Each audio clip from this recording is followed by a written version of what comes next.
भौतिक भूगोल के अंतर्गत अब चट्टानों का अध्ययन कर रहे थे, जिसमें हमने देखा कि चट्टान जो होती है वो खनिजों का समुच्चय होती है, जिसमें मुख्यतः सिलिकेट, ऑक्साइड व कार्बोनेट प्रकार के खनिज पाए जाते हैं। जो जैविक पदार्थों से निर्मित चट्टानें होती हैं उनमें खनिजों का अभाव होता है, जैसे कि कोयला। चट्टानें कठोरतम भी हो सकती है और एकदम टैल्क की तरह सॉफ्ट भी हो सकती हैं। उसके बाद हमने टाइप्स ऑफ रॉक पढ़े।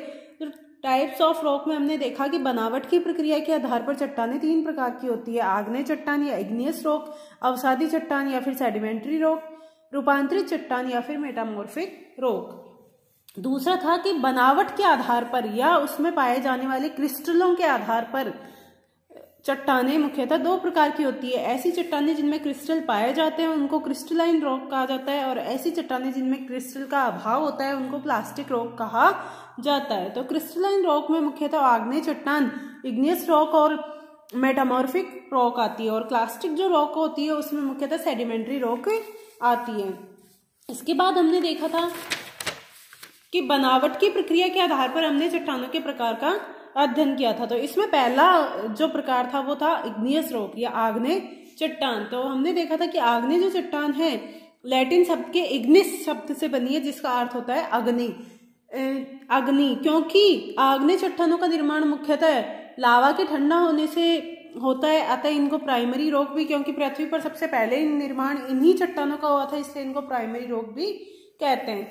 इसकी विशेषताओं का अध्ययन किया कि जो इग्नियस रॉक होती है वो कठोर होती है, इनमें जल कठिनाई से जोड़ों में प्रविष्ट होता है। उसके बाद ये रवेदार होती है, क्रिस्टलाइन होती है, दानेदार होती है, परतों का इसमें अभाव पाया जाता है क्योंकि ये चट्टानें बहुत कठोर होती है और जल के प्रति क्या होती है, पारदर्शी नहीं होती, जिसके कारण रासायनिक अपक्षय इनका बहुत ही कम होता है। जीवाश्मों का अभाव पाया जाता है इसलिए क्योंकि ये जो चट्टानें होती है आग्नेय चट्टान मुख्यतः लावा के ठंडा होने से निर्मित होती हैं। तो लावा के ठंडा होने से निर्मित होने के कारण क्या होता है, इनका टेम्परेचर बहुत ही ज्यादा होता है, तो इसमें जीवाश्म नष्ट अगर होते हैं तो भी नष्ट हो जाते हैं, इसलिए इन चट्टानों में जीवाश्मों का अभाव पाया जाता है। इन चट्टानों में संधियां पाई जाती है, परतें नहीं पाई जाती।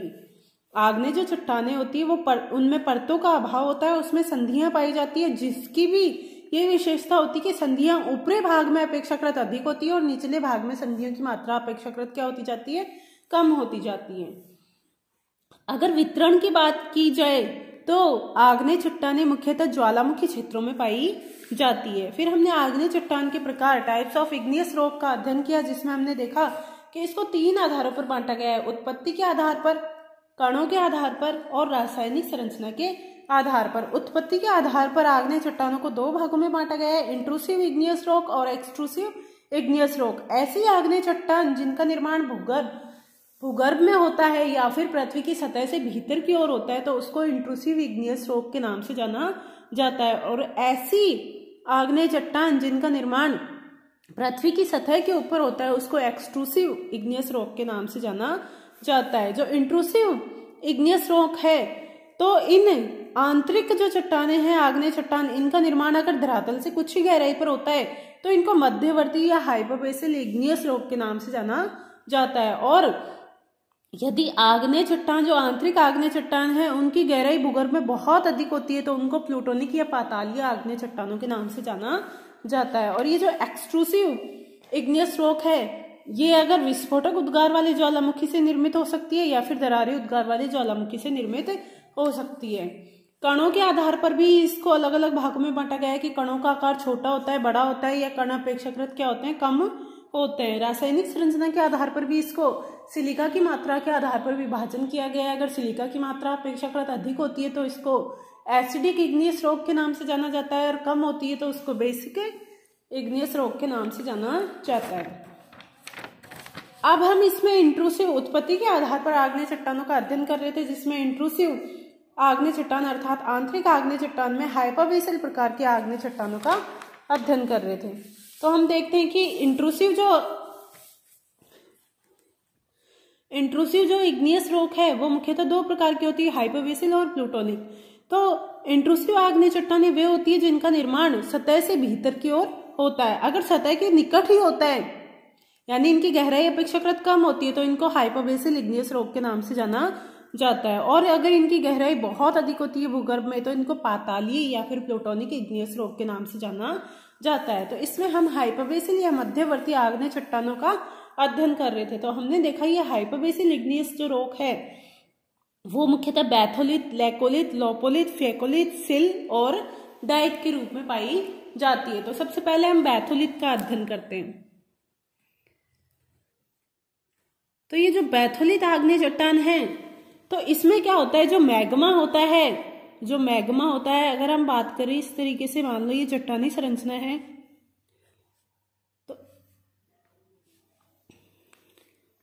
भूगर्भ में ये जो मैग्मा का भंडार है ये क्या होगा, यहाँ पर जब गुंबद के रूप में जमा होता है तो इसको मुख्यतः किस नाम से जाना जाता है, बैथोलिथ के नाम से जाना जाता है। अर्थात मैग्मा का जमाव कैसा हो, क्योंकि मैग्मा और लावा में ये डिफरेंस होता है कि जब ये जो मैग्मा होता है धरातल के ऊपर आ जाता है तो इसको लावा के नाम से जाना जाता है और भूगर्भ में इसे मैग्मा के नाम से जाना जाता है। तो जब मैग्मा का जमाव, पहली विशेषता इसकी होगी मैग्मा का जमाव धरातल से कुछ गहराई पर गुंबदाकार होगा। इसका आधार, ये जो बैथोलिथ होता है इसका आधार बहुत अधिक गहराई पर होता है, अर्थात इसकी गहराई क्या होगी, अपेक्षाकृत बहुत अधिक होगी, यानी आधार इसका जो होगा गुंबद का वो गहराई पर होगा। इसके किनारे अपेक्षाकृत खड़े ढाल वाले होते हैं, यानी इसमें ढाल कैसा होता है, अपेक्षाकृत अधिक होता है। और सबसे बड़ी विशेषता यह है कि बैथोलिथ प्रकार की जो हाइपरबेसिल इग्नियस रॉक है इसका निर्माण किसी भी प्रकार की चट्टान में हो सकता है, चाहे वो आग्नेय चट्टान हो, चाहे वो रूपांतरित चट्टान हो, चाहे वो अवसादी चट्टान हो। और अपर्दन के द्वारा इसका अगर ऊपरी भाग अपर्दन हो जाता है, मान लो इस चट्टान का ऊपर से बहिर्जात कारकों द्वारा अपर्दन हो जाता है, तो भी केवल और केवल इसका शीर्ष ही देखा जा सकता है, क्योंकि इसका आधार अत्यधिक गहराई में होता है, इसलिए इसका आधार कभी भी दृष्टिगत नहीं होता। तो ये पहली हाइपरबेसिल इग्नियस रॉक है जिसमें हम देखते हैं कि इसमें मैग्मा का जमाव गुंबदाकार रूप में होता है, इसकी गहराई अपेक्षाकृत बहुत अधिक होती है, अर्थात आधार जो होगा बैथोलिथ का वो बहुत अधिक गहराई पर होता है, इसके किनारे खड़े ढाल वाले होते हैं, ढाल अपेक्षाकृत अधिक होता है, और इसका निर्माण किसी भी प्रकार की चट्टानों में हो सकता है, चाहे वो इग्नियस रॉक हो, चाहे वो मेटामॉर्फिक रॉक हो, चाहे वो सेडिमेंट्री रॉक हो। दूसरे की हम बात करते हैं, जो दूसरा प्रकार था उसको कहते हैं लैकोलिथ। अब लैकोलिथ में ये होता है कि मैग्मा का जो जमाव होता है वो किस प्रकार से होता है, उत्तल ढाल के रूप में होता है। अब ये 3D को 2D में प्रदर्शित करते हैं तो थोड़ा सा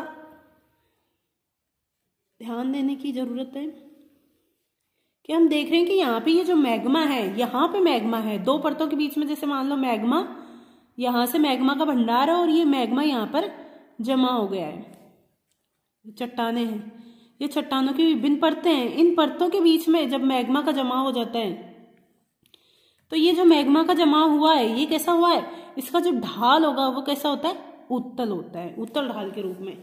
अर्थात जब उत्तल ढाल के रूप में मैग्मा का जमाव होता है और वृहद आकार के गुंबद का निर्माण होता है, उत्तल ढाल के रूप में वृहद आकार, अर्थात इसका क्षैतिज जो विस्तार होता है वो अपेक्षाकृत क्या होता है, अधिक होता है, लेकिन इसकी गहराई बैथोलिथ की तुलना में क्या होती है, कम होती है। और मुख्य विशेषता यह है कि इसका निर्माण केवल और केवल परतदार चट्टानों में होता है। बैथोलिथ का निर्माण किसी भी प्रकार की चट्टानों में हो सकता है, लेकिन ये जो लैकोलिथ है इसका निर्माण सिर्फ और सिर्फ सेडिमेंट्री रॉक या अवसादी चट्टानों में ही होता है, क्योंकि इसका निर्माण चट्टानों की दो परतों के मध्य मैग्मा के गुंबदाकार रूप में उत्तल ढाल के रूप में अधिक क्षैतिज विस्तार लेते हुए जमा होता है।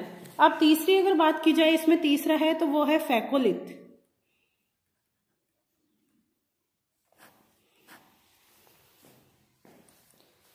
तो फेकोलिथ में क्या होता है कि जब ज्वालामुखी उद्गार हो रहा हो तो ज्वालामुखी उद्गार के समय क्या होता है, मान लो कहीं पर मोड़दार पर्वत श्रृंखलाएं पाई जाती है या मोड़दार पर्वत पाए जाते हैं, तो वहां पर क्या होता है, जब मैग्मा ऊपर की ओर आता है तो मैग्मा का जमाव परतों के मध्य कहाँ हो जाता है, अपनति और अभिनति पर जब मैग्मा का जमाव हो जाता है। यानी ये क्या है, वलन है, वलन का ये वाला ऊपर उठा हुआ भाग क्या कहलाता है? अपनति कहलाता है, और जो नीचे धसा हुआ भाग होता है ये अभिनति के नाम से जाना जाता है। अर्थात ज्वालामुखी उद्गार के समय जब मैग्मा का जमाव, दूसरी विशेषता वल्लित पर्वतों में होगा, वल्लित पर्वतों में अपनति व अभिनति के रूप में होता है। यानी वल्लित पर्वतों में जब ज्वालामुखी उद्गार होता है, वल्लित पर्वतों में ज्वालामुखी उद्गार के समय जब मैग्मा का जमाव उनकी अपनति व अभिनति के रूप में होता है तो इसे फैकोलिथ के नाम से जाना जाता है।